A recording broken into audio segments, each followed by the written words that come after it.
ሰላም ጤና ይስጥልን ውድ አድማጭ ተመልካቾቻችን እንደምን ሰንብታችኋል? ይህ ከገበያ ሚዲያ ወደ እናንተ የሚደርስላችሁ የገበያ ቢዝነስ አናሊሲስ ዝግጅት ነው። በዛሬው የገበያ ቢዝነስ አናሊሲስ ዝግጅት ብሔራዊ ባንክ በትላንትናው ዕለት ለአስመጪዎች የቅድመ ክፍያ መጠን ከፍ ስለማድረጉ ባወጣው መመሪያ ያስታወቀ ሲሆን IMF እና የዓለም ባንክ ባላደጉና በማደግ ላይ ባሉ ሀገራት ላይ የሚያሳድሯቸውን ተጽዕኖዎችና በተለይም በፖሊሲ አቅጣጫ ዙሪያ የሚታዩ ክፍተቶችን በሚመለከት የተለያዩ መረጃዎችን በአንድ ላይ በማሰባሰብ ጥንቅር አዘጋጅተናል። አብራችሁን እንድትቆዩ በመጋበዝ በቀጥታ ወደ ዕለቱ የገበያ ሚዲያ ቢዝነስ አናሊሲስ ፕሮግራም እንሻገራለን።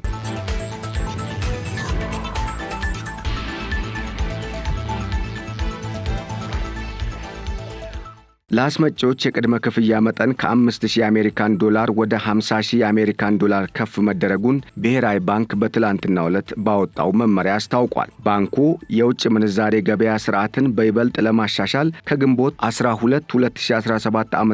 ጀምሮ የተወሰኑ የለውጥ እርምጃዎችን መውሰዱን ባስታወቀበት መግለጫ እንዳመላከተው እነዚህ የለውጥ እርምጃዎች የኢትዮጵያን የውጭ ምንዛሬ ገበያ ከዓለም አቀፍ አሰራር ጋር ከማጣጣም ባሻገር ለአስመጪዎች ለውጭ አገር ተጓዦች የተሻለና ምቹ ሁኔታን የሚፈጥሩ መሆናቸውን ባንኩ በጉዳዩ ዙሪያ በሰጠው መግለጫ ይፋ አድርጓል። እንዲሁም በአሁኑ ወቅት ለባንክ ስርዓት ተጨማሪ የውጭ ምንዛሬ አቅርቦትን ለመፍጠር የሚረዱ በየ2 ሳምንት የሚደረጉ ጨረታዎችን የመሳሰሉ የውጭ ምንዛሬ አቅርቦቶችን የሚያሻሽሉ ጅማሮች የሚጠናከሩ ይሆናሉም ተብሏል። በዚህም መሰረት በባንኩ የተደረጉ የማሻሻያ እርምጃዎች አንደኛ፣ ለአስመጪዎች የቅድመ ክፍያ ወይም አድቫንስ ፔመንት መጠን ከ5000 የአሜሪካን ዶላር ወደ 50000 የአሜሪካን ዶላር ከፍ ያለ ሲሆን ይህ የማሻሻያ እርምጃ አስመጪዎች ለውጭ ሀገራት አቅራቢዎቻቸው የሚያደርጉትን የውጭ ምንዛሬ ቅድመ ክፍያ ወይም አድቫንስ ፔመንት መጠን የሚገድበውን የቆየ አሰራር ለመለወጥ የሚረዳ በመሆኑ ብሔራዊ ባንክ በአስመጪዎች ላይ የጣለውን የቅድመ ክፍያ ገደብ ከፍ ለማድረግ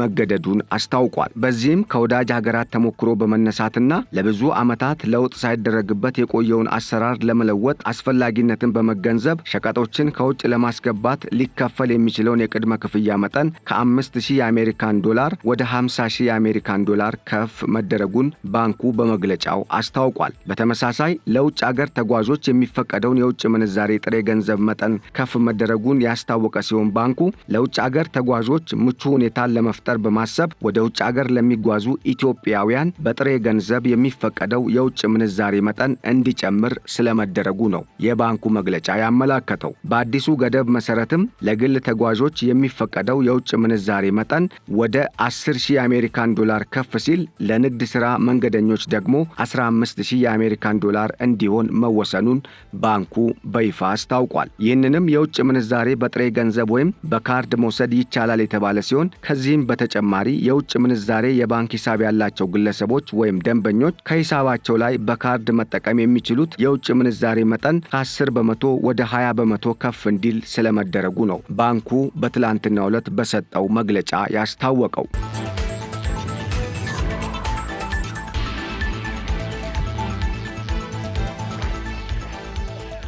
የባንኮችን የውጭ ምንዛሬ ክፍያ ስርዓት በሚመለከትም ብሔራዊ ባንክ የባንኮች የውጭ ምንዛሬ የአገልግሎት ክፍያ ስርዓት ማሻሻያ ስለመደረጉ በዚህ መግለጫ ይፋ ያደረገ ሲሆን በኢትዮጵያ የሚሰራባቸውን ከውጭ ምንዛሬ ጋር የተያያዙ አስተዳደራዊ ክፍያዎችን ከዓለም አቀፍ ሁኔታዎች ጋር ለማጣጣም ሲባል ባንኮች ለውጭ ምንዛሬ አገልግሎት የሚያስከፍሏቸው ወጪዎች ተወዳዳሪነትን፣ ግልጽነትንና ምቹነትን ታሳቢ ያደረጉ እንዲሆኑ የኢትዮጵያ ብሔራዊ ባንክ እንደሚያበረታታና ይህም በተግባር ሊተገበር እንደሚገባ አመላክቷል። በዚህም መሰረት ከገቢ ንግድ፣ ከአገልግሎት ክፍያ ወይም ከጥሬ ገንዘብ ጋር በተያያዘ ባንኮች ለውጭ ምንዛሬ አገልግሎት የሚያስከፍሏቸው ማናቸውም አስተዳደራዊ ወጪዎችና ክፍያዎች ከግንቦት 18 ቀን 2017 ጀምሮ ከ4 በመቶ እንዳይበልጡ መወሰኑን የባንኩ መግለጫ አመላክቷል። ከውጭ ምንዛሬ ግብይት ጋር የተያያዙ የባንኮችን አስተዳደራዊ ክፍያዎች ግልጽነት ለማረጋገጥም ብሔራዊ ባንክ ከሰኔ ወር 2017 ዓ.ም ጀምሮ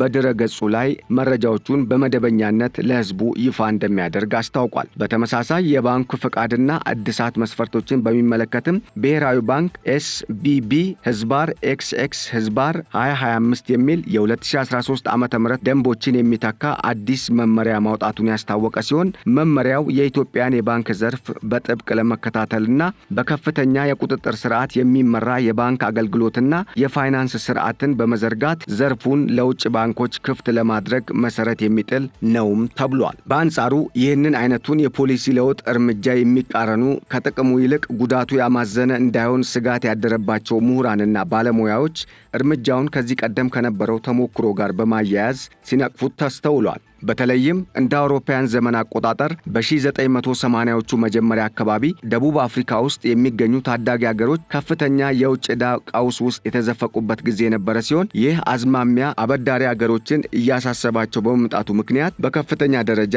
በመደንገጣቸው በዚህም የተነሳ ዋና ዋናዎች አበዳሪ የሆኑ ምዕራባውያን ሀገራት በተለይም አሜሪካ ይህንን በታዳጊ ሀገሮች ውስጥ የሚታየውን የብድር ቀውስ ወይም ዴት ክራይሲስ ከቁጥጥር ውጭ እንዳይወጣ ማድረግ አለብን በሚል ምክክር መጀመራቸውን አስታውሰዋል። ላቲን አሜሪካና አፍሪካ ውስጥ የሚታየውን የብድር ዕዳ ቀውስ ለመቆጣጠርና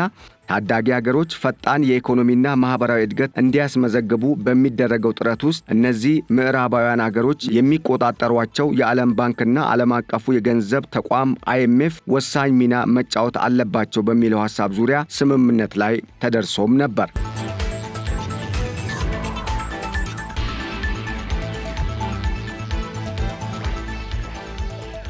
ይህንን ስምምነት የተመለከተውና በወቅቱ በአሜሪካ የገንዘብ ሚኒስቴር ውስጥ ሁሉን አቀፍ የሆነና ለኢኮኖሚ እድገትና መረጋጋት የተመቻቸ የምንዛሬ ዋጋ ስርዓት ለመዘርጋት በጥናትና ምርምር ሥራ ላይ የነበረው እንግሊዛዊው ኢኮኖሚክስ ምሁር ጆን ዊሊያምስ የዓለም ባንክ፣ ዓለም አቀፉ የገንዘብ ተቋምና የአሜሪካ ገንዘብ ሚኒስቴር በተግባራዊነታቸው ላይ ቢስማሙ ለዓለም አቀፉ የብድር ዕዳ ቀውስ መፍትሄ ይሆናሉ ያሏቸውን የፖሊሲ ነጥቦች በማስቀመጥ ስምምነቱን የዋሽንግተን ስምምነት ወይንም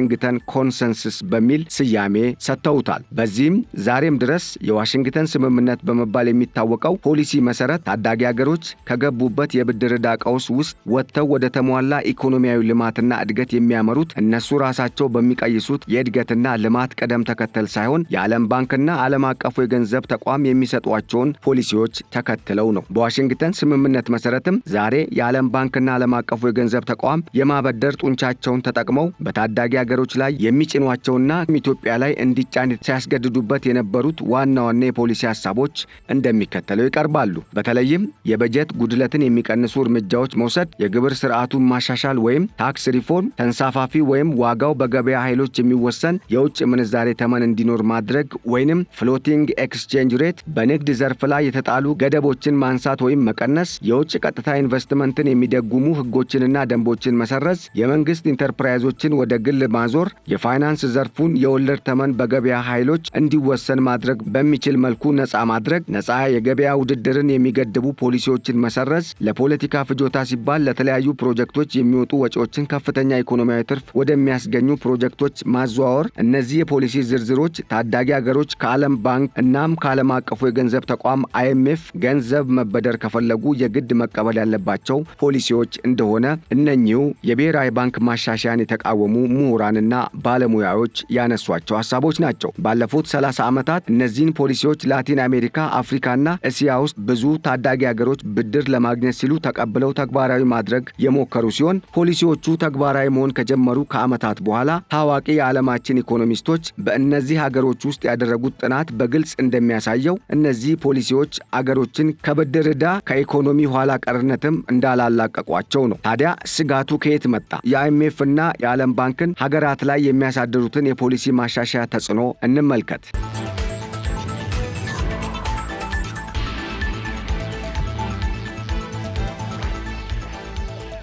ብዙ የጥናትና ምርምር ሥራዎች እንደሚያሳዩት የዓለም ባንክና ዓለም አቀፉ የገንዘብ ተቋም ታዳጊ ሀገሮች ብድር በፈለጉ ቁጥር ብድሩን ለማግኘት እንደ ዋና መመዘኛ አድርገው የሚደራደሯቸው የፖሊሲ ጫናዎች የተበዳሪ ሀገሮች መንግስታት የራሳቸውን አገር ኢኮኖሚ ለማሳደግ ያላቸውን ባለቤትነት ወይም ሉዓላዊነት በመቀማታቸው በተበዳሪ ሀገሮች ውስጥ የተጠበቀው የኢኮኖሚ እድገት ሊመጣ አልቻለም። ይልቁንም በአንድ በኩል የመንግስት በጀትን ለመቀነስ የተወሰዱ እርምጃዎች ለድሃው ህብረተሰብ ክፍል ዲዛይን ለማስፈን የተደረጉ ፕሮግራሞችን በመሰረዝ ድህነትን እንዲጨምር አድርጓል ነው የሚሉት ባለሙያዎቹ። በሌላ በኩል ደግሞ ለግብርናው ዘርፍ ይደረግ የነበረው ድጎማ መነሳቱ የታዳጊ ሀገር ገበሬዎች በዓለም አቀፍ ገበያ ተወዳዳሪ እንዳይሆኑ እክል ስለመፍጠሩ ነው ባለሙያዎቹ አያይዘው የሚያነሱት። የሌሎቹን ትተን የእነዚህ ሁለት ፖሊሲዎች ውጤት ብቻን ስንመለከት የዓለም ባንክንና የዓለም አቀፉን የገንዘብ ተቋም IMF ፖሊሲዎች ተግባራዊ ባደረጉ በርካታ የአፍሪካ ሀገሮች ውስጥ ድህነት፣ የሥራ አጥነትና ማህበራዊ ፖለቲካዊ አለመረጋጋቶች ሲጨምሩ እንጂ ሲቀንሱ አለመስተዋሉን ነው ምሁራኑ በጥናታቸው ያረጋገጡት። ባለፉት 30 ዓመታት የተደረጉ ተከታታይ ጥናቶች በግልጽ እንደሚያመላክቱትም የዋሽንግተን ስምምነት ወይም ኮንሰንስ ፖሊሲዎች የታዳጊ ሀገሮች መንግስታት በሀገራቸው ኢኮኖሚያዊና ማህበራዊ ጉዳዮች ላይ ለመወሰን ያላቸውን አቅም የሚቀንስ ሲሆን ውሳኔዎቹም በተዘዋዋሪ መንገድ ለባዕድ የውጭ ኃይሎች እንዲሰጡም ሊገደዱ እንደሚችሉ ነው የሚያሳየው። በእርግጥም መረጃዎች እንደሚያሳዩት የዓለም ባንክና የዓለም አቀፉን የገንዘብ ተቋም ፖሊሲዎች ተቀብለው ነገር ግን ፖሊሲዎችን የራሳቸው አገር የእድገት ቅደም ተከተልን እንዲከተሉ አድርገው በተግባር ላይ ያዋሉ አገሮች በተለይም የፖሊሲ ማሻሻያዎችን ከድህነት ተኮር ፖሊሲዎች ጋር ማጣመር የቻሉና በአጠቃላይ የኢኮኖሚ እድገቱን ከሀገራቸው ተጨባጭ ሁኔታ ጋር እንዲዛመድ አድርገው በራሳቸው መንገድ መምራት የሞከሩ ታዳጊ ሀገሮች መልካም ውጤትን ሲያሳዩና ሲያስመዘግቡም ተስተውለዋል። አገሮች የውጭ ምንዛሬ ተመናቸውን በቀነሱ ቁጥር የውጭ ንግድ ዘርፋቸውን ማሳደግ እንደሚችሉ የኢኮኖሚክስ ሳይንስ በግልጽ የሚያስረዳ ሲሆን ለምሳሌም የኢትዮጵያ ብርና የአሜሪካን ዶላር የምንዛሬ ተመን እኩል ሆኖ ኢትዮጵያ ውስጥ 100 ኪሎ ቡና 500 ብር ከሆነ ስታርባክስ የሚባለው የአሜሪካ ኩባንያ 500 ኪሎ ቡና ከኢትዮጵያ የሚገዛው በ$500 ይሆናል እንደማለት ነው። እዚህ ዋጋ ላይ የትራንስፖርት፣ የግብርና፣ ሌሎችም የተለያዩ ዋጋዎች ሲጨመሩ ኢትዮጵያ ውስጥ ያለው የቡና ዋጋ ለስታርባክስ ወይም ለአሜሪካዊ ኩባንያ የሚያዋጣው ስላልሆነ ስታርባክስ ኢትዮጵያን ትቶ ሌላ ገበያ ይፈልጋል። ስለዚህ የኢትዮጵያ መንግስት ብዙ ቡና መሸጥ ከፈለገ በዶላርና በብር መክፈል ያለውን ግንኙነት መቀየር ወይም የብርን የምንዛሬ ተመን መቀነስ እንዳለበት ይገደዳል ማለት ነው። እንደዚህ ሲባል ግን ኢትዮጵያ ወደ ውጭ ከምትልከው በላይ ከውጭ ብዙ ዕቃዎችን የምትገዛ አገር ናትና የብር ምንዛሬ በቀነሰ ቁጥር ወደ ውጭ የምንልከው ዕቃ ዋጋ እንደሚቀንስ ሁሉ ከውጭ አገር የምናስገባቸው ዕቃዎች ዋጋም የዚያኑ ያክል እንደሚጨምር መዘንጋት የለበትም። የጠቅላይ ሚኒስትር አብይ አህመድ መንግስት ወደ ስልጣን ሲመጣ አንድ የአሜሪካን ዶላር በ27 ብር ይመነዘር የነበረ ሲሆን ዛሬ እንደ ገበያው ሁኔታ ሊዋዥቅ ቢችልም ከ124 እስከ 134 ብር ይመነዘራል። ከሰሞኑ የኢትዮጵያ መንግስት ከዓለም አቀፍ የገንዘብ ተቋም የ10.3 ቢሊዮን ዶላር ብድር ለማግኘት ብዙ ታዳጊ ሀገሮች ሞክረውት አላዋጣ ያላቸውን የዋሽንግተን ስምምነት ፖሊሲ እንዲቀበል የተገደደበት ዋናው ምክንያት እንደ ሌሎች ሀገሮች አጣብቂኝ ውስጥ ለመግባት ታሳቢ ተደርጎ ሳይሆን በሀገር ውስጥ ያለውን የማኒፋክቸሪንግና የአምራች ኢንዱስትሪውን የበለጠ በማሳደግ በቂ በጀትና አቅርቦትን በማቅረብ የበለጠ በማሳደግ ምርትን በማሳደግ የኤክስፖርት ገቢን የበለጠ ከፍ ለማድረግ ታስቦ እንደሆነ ነው መረዳት የተቻለው።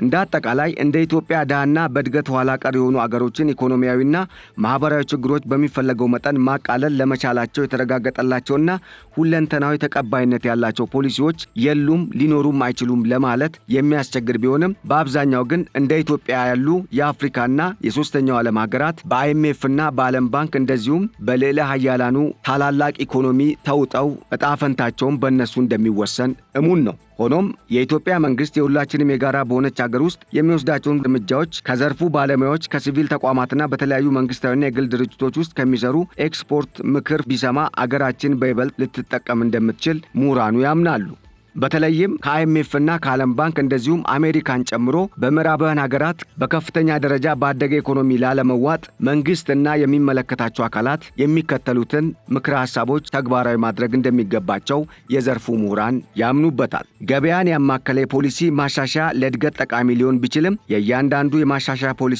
በተቋማዊ አውድ የእድገት መነሻ በሆኑ ተጨባጭ ሁኔታዎች ውስጥና በሶሾ ፖለቲካል ወይም በማህበረ ፖለቲካዊ ማዕቀፍ ውስጥ በከፍተኛ ጥንቃቄ መታየት አለበት። የኢኮኖሚ ማሻሻያ ፖሊሲዎች አጀንዳ ባለቤት የየሀገሩ መንግስታት ሲሆኑ ፖሊሲዎቹ የአብዛኛውን ባለድርሻ ተቀባይነት ሲያገኙ በአንድ በኩል የማሻሻያ ፖሊሲዎቹ ከፍተኛ ህዝባዊ ድጋፍ ያገኛሉ፣ በሌላ በኩል ደግሞ ውጤታማ የመሆን እድላቸው ከፍተኛ ሊሆን እንደሚችል ነው ምሁራኑ አያይዘው የሚያስረዱት። ኢትዮጵያን በመሳሰሉ ድሃ ሀገሮች ውስጥ የኢኮኖሚ ማሻሻያ ፖሊሲዎች ተግባራዊ ሲሆኑ ተያይዘው ሊመጡ የሚችሉ ኢኮኖሚያዊና ማህበራዊ ችግሮች ተጋላጭ የሆኑ ከፍተኛ ቁጥር ያላቸው የማህበረሰብ ክፍሎች ሊኖሩ ይችላሉና እያንዳንዱ የኢኮኖሚ ማሻሻያ እርምጃ ይህንን የማህበረሰብ ክፍል ከግምት ውስጥ ያስገባ ቢሆን የተሻለ ውጤት ለማምጣት የሚረዳ ይሆናል። የፖሊሲ ማሻሻያዎች ትኩረት ኢኮኖሚን ለማሳደግና የማክሮ ኢኮኖሚ መረጋጋትን ለማስፈን ቢሆንም ይህንን ዓላማ ለማሳካት ሲባል ትምህርትና ጤናን የመሳሰሉ ማህበራዊ ፍትህን የሚያሰፍኑና የወደፊቱን የሰው ኃይል ካፒታል የሚገነቡ ዘርፎች በፍጹም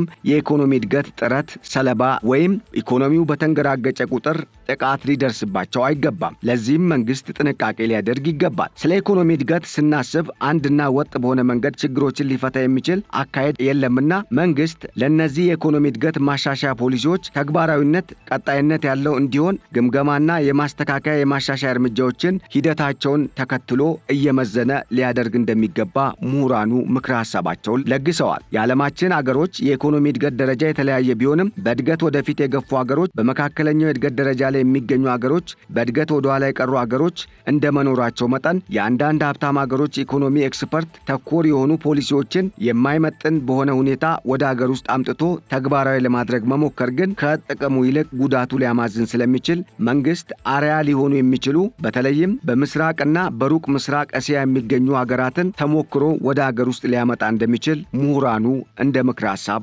አቅርበዋል።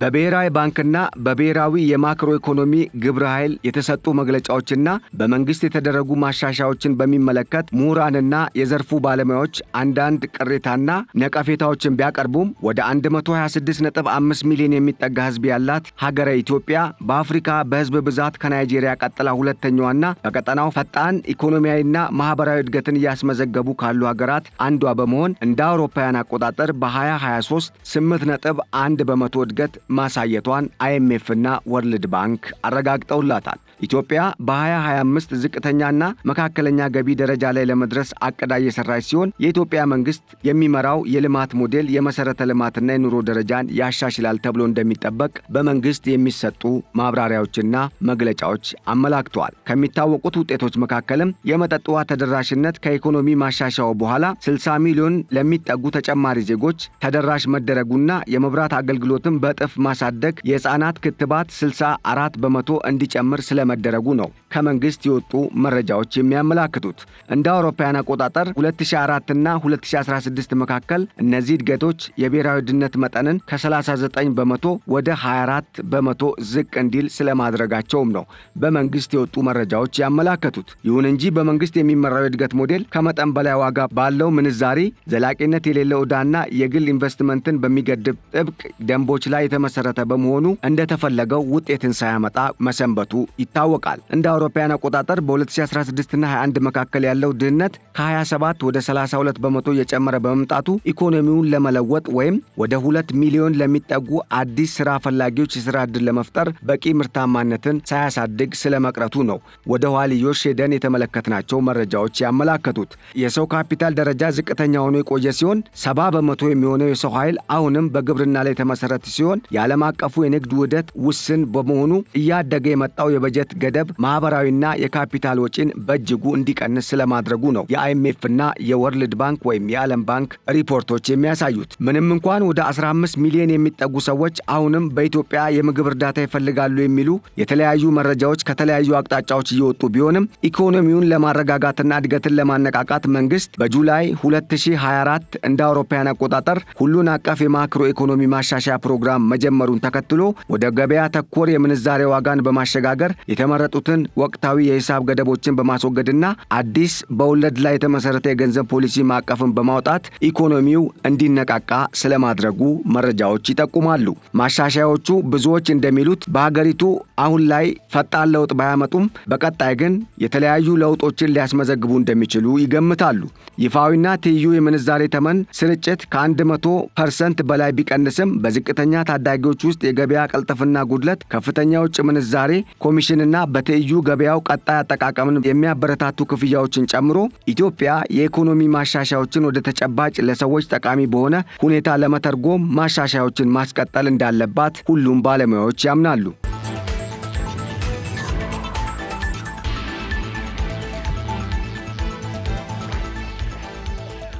ለዚህም ከፍተኛ ገቢ፣ የበለጠ ውጤታማ ስራና የተሻሻለ የህዝብ አገልግሎት ለመስጠት እንደሚያስችል ነው ባለሙያዎቹ የሚጠቁሙት። የልማት ተግዳሮቶች ኢትዮጵያ የድህነት ቅነሳን ለማፋጠንና የጋራ ሀገራዊ እድገትን ለማምጣትና ዘላቂና ሁሉን አቀፍ የእድገት ጎዳናን ለመቀየስ እድገቱ በህብረተሰቡ ዘንድ ፍትሐዊ እንዲሆንና በስራ ዕድል ፈጠራ ላይ ከፍተኛ እድገትና የተሻሻለ አስተዳደር እንዲኖር የግድ ስለሚል ማሻሻያዎቹ ወቅታቸውን ጠብቀው መምጣታቸው ጊዜውን ያገናዘበ ቢሆንም ፍጥነታቸው ግን ከሀገሪቱ ተጨባጭ የኢኮኖሚ እንቅስቃሴ ጋር አብሮ የማይሄድ እንደሆነ ነው ምሁራኑ ያላቸውን ስጋት የሚገልጹት። በዚህም የማክሮ ኢኮኖሚና መዋቅራዊ ማሻሻያዎችን በማካሄድ የመንግስትን የኢኮኖሚ በላይነት በመቀነስ የንግድ ውህደትን ማሳደግና ለግሉ ሴክተር እድገትና የስራ ዕድል ፈጠራ ዕድሎችን መፍጠር እንደሚቻል ምሁራኑ ያምናሉ። የግጭት ክስተትን በመቀነስ በመላ ሀገሪቱ የቀጠለውን የኢኮኖሚ መነቃቃት ወደሚጨበጥ ተግባራዊ ሁኔታ ለመቀየር የኑሮ ውድነትን ማስተካከልና ደረጃውን ዝቅ ማድረግ ከመንግስት የሚጠበቁ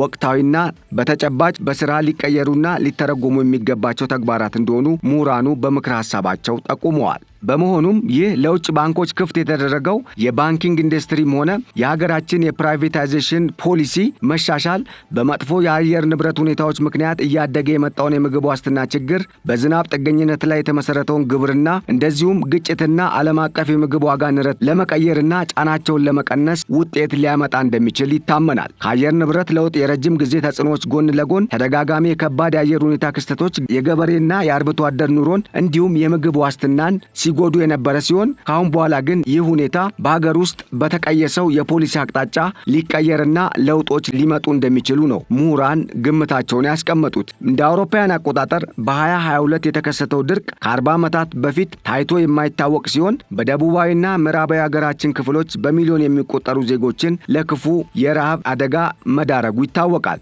በ2023 ከ20 ሚሊዮን በላይ ሰዎች ለከፋ የምግብ እጦት ተዳርገው የነበረ ሲሆን በዘንድሮ ዓመት ግን ይህ ቁጥር ቀንሶ ነገሮች ወደ መስተካከል እያመሩ እንደሆነ ነው ምሁራኑ ያላቸውን ትንተናዊ ሪፖርትና የማሻሻያ ፖሊሲው በሀገሪቱ ኢኮኖሚ ላይ እያመጣ ያለውን አዎንታዊ ለውጥ በሚመለከት በሰጡት ማብራሪያ ይፋ ያደረጉት። በአጠቃላይ ጥሩ ስራዎችን ለዜጎች መፍጠር፣ በዓመት 2 ሚሊዮን ያህል ሰዎች ወደ ስራ እየገቡ ያለበትን እያደገ ያለውን የሀገሪቱን የሰው ኃይል ካፒታል እድገት በስራ ገበያው የሚመጥንና ተገቢ የሆነ አቅርቦት እንዲኖርና ኢኮኖሚው መሸከም እንዲችል ለማድረግ የተጣጣመና የሀገሪቱን ኢኮኖሚ ቀጣይ ሁኔታ በተሻለ ሁኔታ ሊያሳድግ የሚችል አካሄድን መከተል ከመንግስት እንደሚጠበቅ የዘርፉ ምሁራን በምክረ ሐሳብነት አቅርበዋል።